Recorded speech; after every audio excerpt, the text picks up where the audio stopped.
تخيل نفسك داخل غرفة اجتماعات، قدامك مستثمرين كبار أو حتى مديرك في الشغل، وكل اللي عندك هو 3 دقايق بس. هل تقدر في الوقت القليل ده إنك تقنعهم بفكرتك أو مشروعك أو حتى بنفسك؟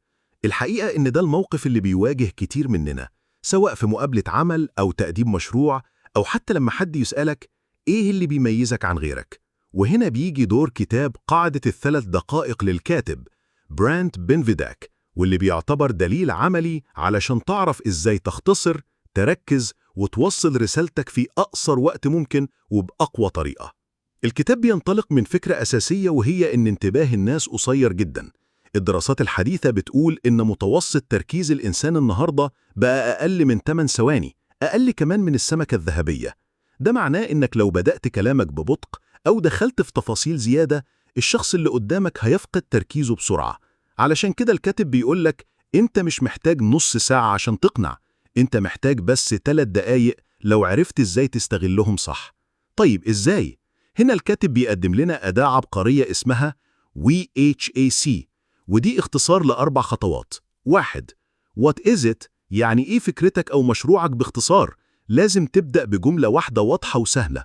مثلا بدل ما تقول إحنا شركة متخصصة في تطوير حلول برمجية متقدمة للشركات الصغيرة والمتوسطة، قول إحنا بنساعد الشركات الصغيرة إنها تدير شغلها بنص الوقت باستخدام تطبيق واحد. شفت البساطة؟ 2. How does it work؟ هنا بتشرح الآلية أو الطريقة اللي فكرتك بتشتغل بيها. مثال: التطبيق بيجمع كل حاجة في مكان واحد، الحسابات، إدارة الفريق، والمهام اليومية. 3. Are you sure؟ ودي النقطة اللي فيها الإثبات.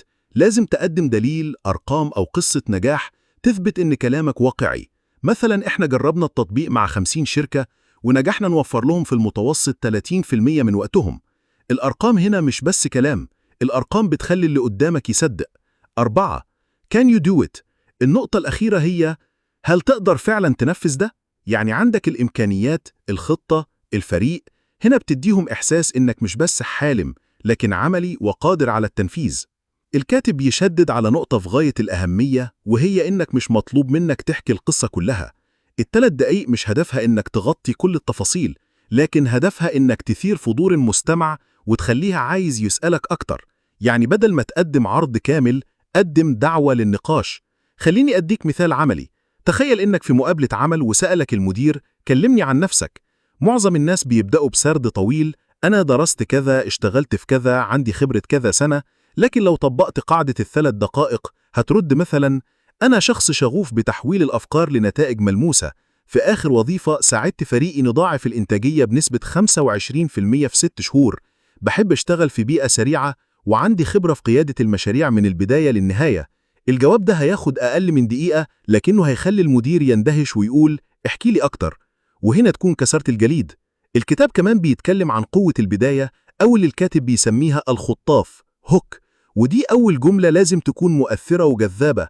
مثلا بدل ما تبدأ وتقول مرحبا أنا اسمي أحمد وأنا رائد أعمال، ممكن تبدأ بحاجة أقوى زي تخيل إنك تقدر تدير شركتك كلها من موبايلك وإنت في بيتك.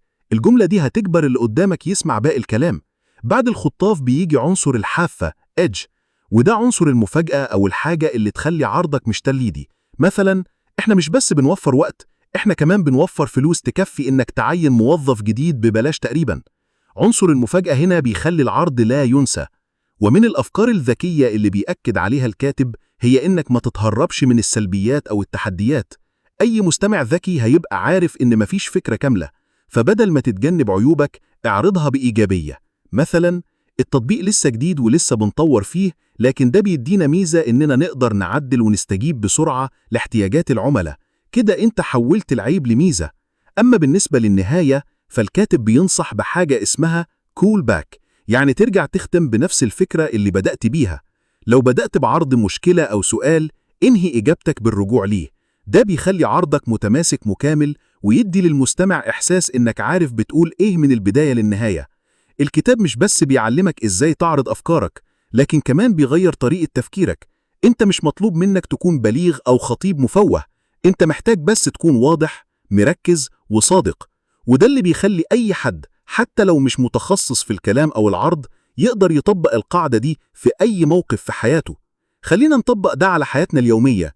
انت في قهوة وقابلت شخص ممكن يساعدك في شغلك، عندك 3 دقايق قبل ما يقوم، هتقول ايه؟ او انت في نتوركينج ايفنت وكل شخص قدامك عنده عشرات الناس عايزين يكلموه، لو ما قلتش جملة واحدة قوية من البداية ممكن ينسى انك كنت موجود.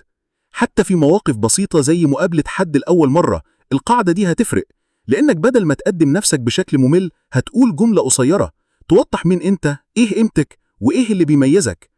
وفي الآخر قاعدة ال3 دقايق هي مهارة حياتية أكتر من إنها مجرد تقنية. هي بتعلمك إزاي تحترم وقت الناس، وإزاي تختار كلماتك بعناية، وإزاي تحول أي فرصة صغيرة لنجاح كبير. وده باختصار مش مجرد كتاب، ده دليل عملي يخلي أي إنسان يعرف يوصل فكرته للعالم في 3 دقايق أو أقل.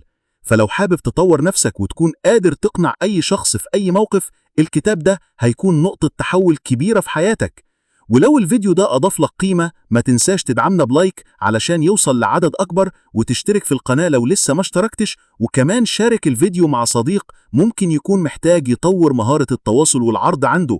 واكتب لنا في التعليقات، لو كان عندك 3 دقايق بس علشان تقدم نفسك، ايه أول كلمة هتقولها؟